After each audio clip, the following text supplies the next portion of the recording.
Good morning, friends. This is your host, Seema Sharma, at your favorite program, Money Minutes. Today I'm going to be introducing you to Mr. John Moakler, who's going to be speaking about why in financial industry we need to have advisors with designations, and what are some of the steps that regulators are taking to ensure that only good financial advisors that have designations are put in front of our consumers to protect their interest. So without further ado, let's meet Mr. John Moakler.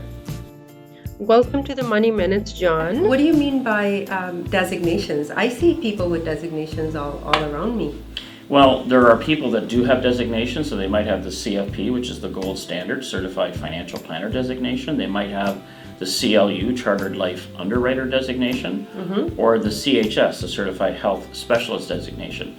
There's a lot of people out there that are saying, I'm a financial planner or I'm a financial advisor, and they don't have those designations. So that's part of the change that's going to come forward, is that clients need to be protected. So if someone is putting themselves out as a financial planner, then they better have those designations in place. And John, who is bringing about this change? Is it the regulators? Well, no, we, as part of Advocis, we have been lobbying the government for over 7 years, and we finally made some breakthrough with the Ford government. And so we were there for Advocis Day at the Ontario Legislature. We met with the finance minister, other ministers, and the premier, and they totally got it. They thought we were already regulated. Wow, so they had no idea? They had no idea. And so, usually with a conservative government, they don't want red tape, but we were asking for red tape to put regulation in place, and they totally got it from a standpoint of protecting the client. So they did announce it in a budget in 2019 that they would be bringing these changes forward.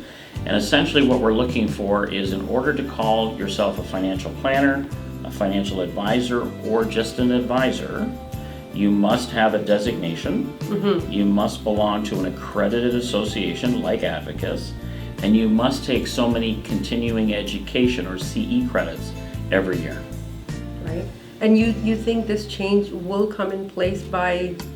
We're hoping actually later in 2020 we might see this, because we just saw this in the real estate in Q4 of 2019, and so now what they're going to work on is now for the financial planners in 2020. 2020. Correct, that's what we're hoping for. Which is this year. Correct. Okay. Do you think people with designations do a better job with clients? Is that what the whole... Well, it depends on whether or not they're continuing to do their continuing education credits, because that's the education and knowledge and the foundation. But certainly there's all sorts of strategies that you learn by taking these courses that are very applicable to business owners or professionals that would be different from the everyday Canadian. Right.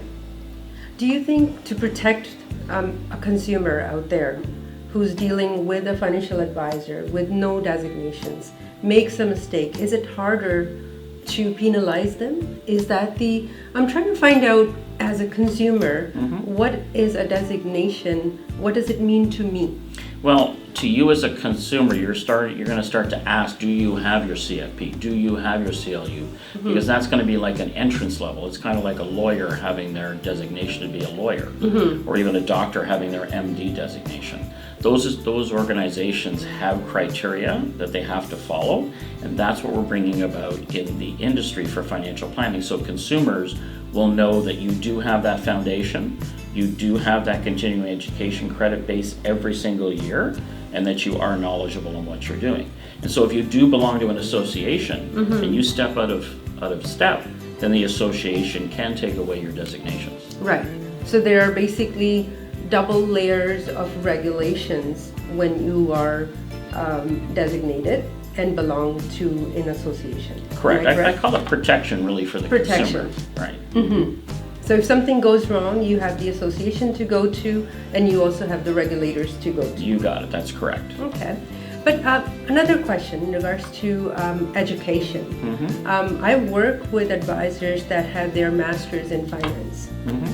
They are engineers. They've done their MBAs.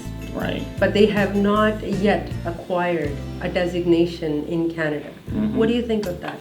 Well, those are the type of people that are very educated, so they have the book knowledge. They may not have the street sense in terms of how to take that knowledge and apply it to any type of customer situation. And so that's why if they do have that great solid foundation. Like I have a Bachelor of Math Computer Science. I worked in the high-tech industry for many, many years. I transitioned into the financial planning world in 2004, but I went back to school because I recognized that in order to service the clients properly, I had to have those designations and that education. So it's not just having the knowledge and being smart, it's about understanding how to take that knowledge and implement it into a client situation. Absolutely. So if I'm working with somebody who's a CFA, obviously he or she knows a lot about the industry, about investments, about companies, about calculations and valuations. But do they really know how to protect a customer? When they give you $1 million to invest, how are they regulated? What could happen if they didn't do a good job? Correct. And there's other changes coming up front because Ontario is one of the last provinces to implement the following change for the CFP. Mm-hmm. So we only have, I've heard, between a 20 and 30% pass rate on the first time writing the CFP. Oh, wow. And so they're changing that. I think it's going to come in 2022, where in order to take your CFP, you must now have a university degree. They just want to increase the pass rate in the CFP. Oh, wow. And that's a good news item for any consumer. That's correct. That is going to have a CFP advisor with them. That's correct. Now, Advocis has brought forward 2 additional designations as entry levels to the CFP and the CLU. Mm-hmm. And so we are now offering the PFA, the Professional Financial Advisor designation. It was in pilot for over a year.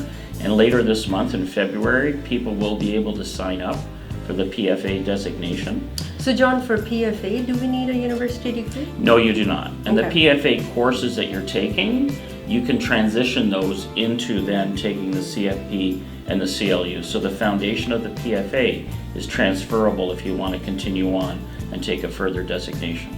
And John, how long does it take for me to, since we're dedicating this episode, this podcast to Advocis Peel Halton members, I'd like them to know if I want to have my PFA, what's the requirement? How long would it take me? Well, they want to design it such that you can do it on a part-time basis. So out of the gate, the first iteration will be a 2-year program. So they Okay. don't want to turn on a garden hose and spray it all over the place. They want to make sure that the education is understandable, because there is some courses that you will be doing online, and you're also running a business at the same time. And so the first phase will be a 2-year program. After that, if you want to do it in 90 days or if you want to do it in 6 months, you can do it that quickly. That's how they're So going to if design. I want to finish it in 6 months, what kind of time commitment am I looking at? You're probably looking at probably 20 to 30 hours a week. A week. A week. And that's why we're saying we're going to start it off by doing it over a 2-year program, so that people don't have to spend that much time, because they still have to run their business and feed their families. Now, what if somebody already has a CFP? Do they need to go and enroll in PFA? No, they do not. The CFP is the gold standard. The PFA from a building block is the foundation down here. The PFA, we have another one called the PIA. So we're bringing out the Professional Insurance Advisor later this year or early next year, because it's going to go into pilot. And both of those foundations move up into the CFP and the CLU. Great. So if you are a candidate, if you are a financial industry candidate, and you're looking to grow in your career, the first thing you may want to do is call Advocis and find out more about PFA and PIA. Correct. All right. And these designations, like John mentioned, once you get them, they would give you the first step towards your CFP. So that's even better. That's great. That's a good summary. Now, as you know, we are both on the board for Advocis. What are some of the things that you can mention? I have a lot of things. Financial literacy, I'm committed to giving 2,000 hours towards financial literacy for Canadians. That's my commitment. And I know our board is making sure that everybody who holds a portfolio, responsible for a portfolio, they do a good job. What are some of the things that you enjoy? Well, I love giving back, and I love coaching people. And so at least once a quarter, I'm out into offices of financial planners. So meeting with managers to say, can we come out and speak? And so we'll come out and do a 10 or 15 minute talk on Advocis and the benefits of joining Advocis.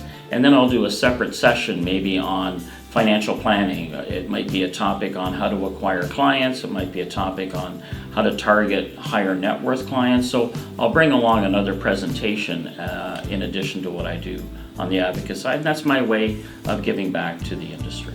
Perfect. Now, John, I know you work with health professionals and professional business owners. I would like to know, give me top 3 things as a consumer I should watch out for. I've asked you that question in the past, and I love getting your input on that, just to help our viewers. The everyday consumer? Yes. Okay. Just from a standpoint that whoever they're dealing with, that they do have a designation right away. Okay. Number 2, perhaps talk to some of their clients. So ask them if you can speak to some of their clients in order to find out what type of services they're offering. And the third thing is you should actually interview your financial planner to make sure you understand, do they have any conflicts of interest? Are they, how do they get compensated? Don't be afraid to ask someone how they get compensated. And I work with high net worth people, and they know exactly how I get compensated. I don't hide that from them. And I think that's what regulators are demanding nowadays is transparency. Correct. Around what we make as financial advisors. I mean, any professional that runs a practice out there has to disclose their fees. Correct. And that's all they're asking for. I think it's been long enough. I would agree with you. There's a lot of things, and that's why, especially with DSC fees in the mutual fund industry, we're trying to get rid of DSC fees. For now in Ontario, I understand the Ontario government is still allowing that to go forward, but that's one of the areas that we need to have more disclosure to clients as to what that means, because that's a penalty. Because if you have 2 different financial planners to work with, and one is only selling DSC mutual funds and the other one is selling what we call no-load mutual funds, you need to understand as a consumer, if I do go with that DSC offering, what does that mean? And if I want to leave within a 1 or 2 year time frame, are there penalties associated with that? So that's all part of that disclosure that a financial planner needs to make people aware of when they're making an offering of a product to a client. And I completely agree with you. I think our consumer deserves transparency more than anything. For our Advocis members that are financial advisors, and as Advocis board members, is there any message that you want to relate to them today? Financial advisors. Well, it's just that we want to get more and more financial advisors that are out there a part of Advocis, because we do a lot of advocacy. So a couple of years ago, the province of Saskatchewan tried to add on a new tax to life insurance products. That's so right. They were charging a provincial sales tax, and Advocis as a group were the primary people behind getting that overturned. Otherwise, you would have seen that right across all across Canada. And so there's an advocacy and a regulatory approach to that. But the other thing is we have regular meetings, usually breakfast meetings in the Halton location, and we have great speakers that come out to educate you. So we have lawyers talking about estate planning, we have other financial planners talking about financial planning techniques, so we're constantly educating our members. And we recently had a session about 13 mistakes that retirees make. Correct. What a great session. So I would agree with you. All the members and financial advisors should reach out and make their way.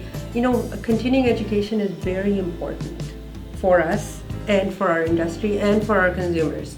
So if we want to stay professional, we want to stay in the industry long term, we need to look into designations and we need to continuously learn. Once we stop learning, the career is over. That's correct. You always have to be open-minded to learning, because not every one person knows everything, and you have to be open-minded to continue to expand your knowledge base. That's right. And any successful advisor you'd meet in the industry who's been here 20, 25 years, they will tell you this. Every day they're learning new things. They're taking courses all the time. They're attending meetings all the time. They're going to the regulators all the time. You've been doing this for so long, and you still went to Advocis Day. Correct. At the Ontario Legislature. You know, what a great way of giving back. Yes. So I thank you for all your efforts, and thank you so much for coming out today.